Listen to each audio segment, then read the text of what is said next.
바로 본론으로 들어가 볼까요? 오늘 우리가 깊이 파헤쳐볼 주제는 바로 1세기 유대 사회의 매장 풍습입니다.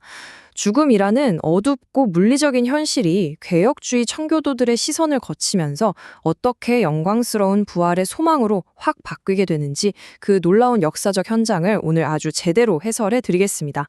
자, 지금 N세기 이스라엘의 그 숨막힐 듯 뜨거운 태양 아래 서 있다고 한번 상상해 보세요. 진짜 가만히 있어도 땀이 주르륵 흐르는 공기 자체에 묵직한 열기가 꽉 차 있는 그런 곳이거든요.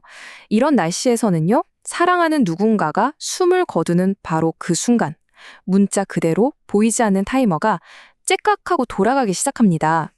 네, 지체할 시간이 1분 1초도 없는 거죠. 그 끔찍한 열기 때문에 시신을 수습하는 일은 뭐 나중에 천천히 해도 되는 게 아니라 당장 아주 다급하게 처리해야만 하는 최우선 과제였습니다. 그래서 오늘 우리는 이 숨가쁜 과정을 시간순으로 따라가 볼 텐데요. 첫째, 매장까지 주어진 24시간, 둘째, 바위 무덤의 내부, 셋째, 독특한 두 번째 매장, 넷째, 7일간의 애도 기간, 그리고 마지막으로 이 모든 것을 뒤집는 빈 무덤의 약속까지. 자, 그럼 바로 시작해보죠. 첫 번째 파트, 매장까지의 24시간입니다. 당시 유대 율법은 아주 단호했습니다. 죽은 자를 당일에 장사하라, 이렇게 딱 못을 받고 있었거든요. 방금 말씀드린 그 펄펄 끓는 날씨를 생각해보면 부패가 엄청 빨리 시작될 거 아니에요. 그래서 율법과 날씨, 이 두 가지 엄청난 압박 속에서 슬픔에 잠긴 가족들에게 주어진 시간은 딱 24시간, 하루뿐이었습니다.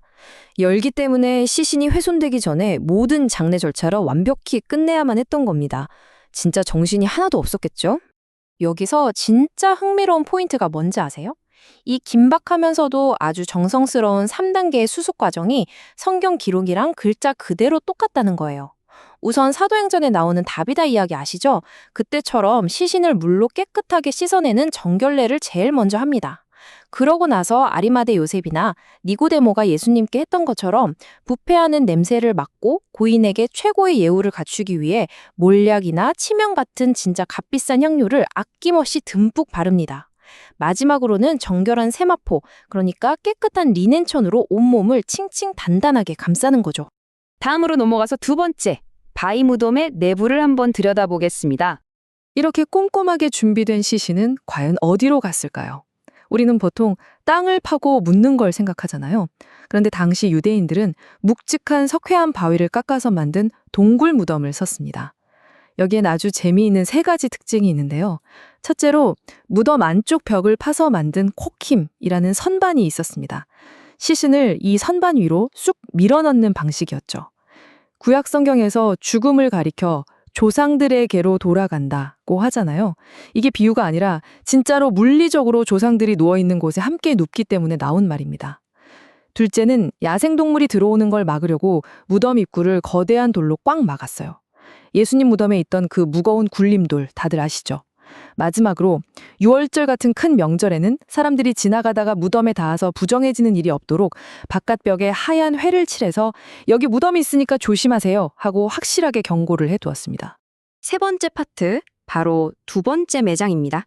이 부분은 아마 현대인인 우리가 듣기엔 좀 기이하거나 섬뜩하게 들릴 수도 있는데요. 당시엔 무덤 공간이 꽤 부족했기 때문에 아주 기발한 방식으로 이 문제를 해결했습니다. 타임라인을 한번 쭉 따라가 볼까요? 시신을 무덤 선반에 안치하고 대략 1년쯤 지나잖아요? 그럼 살이 다 썩어서 뼈만 남게 됩니다.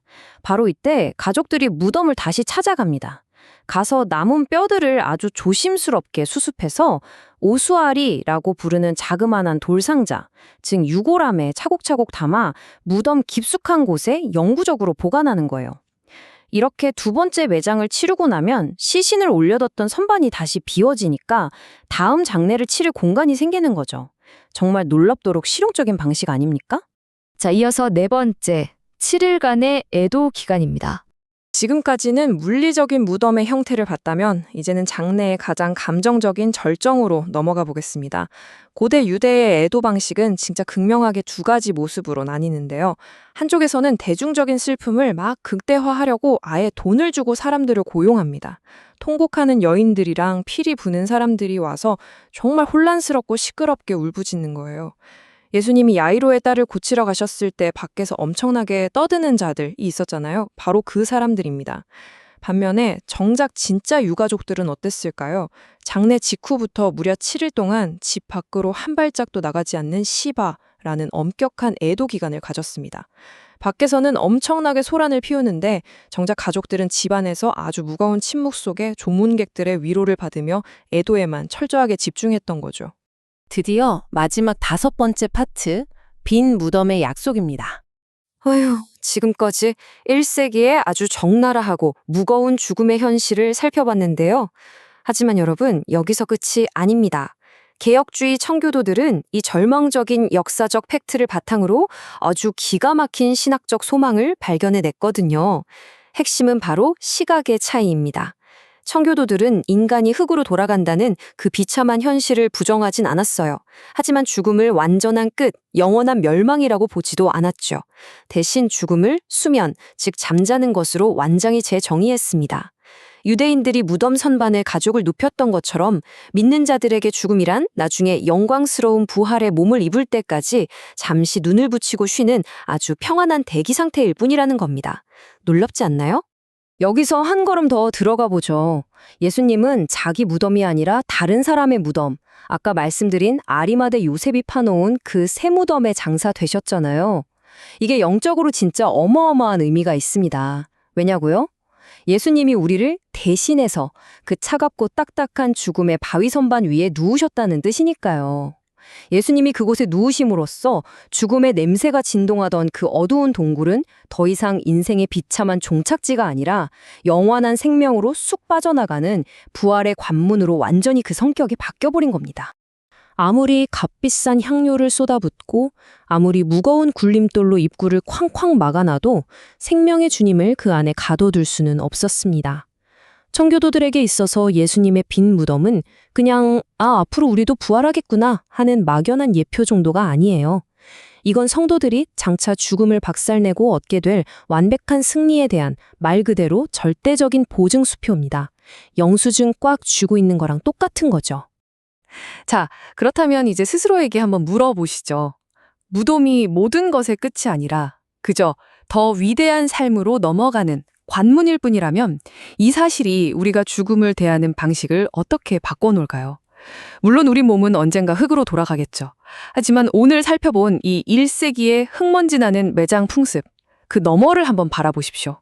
우리가 주님의 은혜를 구하고 부활의 주님을 꽉 붙들 때 저 무덤 문턱 너머에서 우리를 기다리는 그 엄청난 영광을 훨씬 더 담대하게 마주할 수 있지 않겠습니까? 오늘 해설해드린 내용이 여러분의 영적인 시야를 확 틔워주었기를 바라면서 오늘 시간은 여기서 마치겠습니다.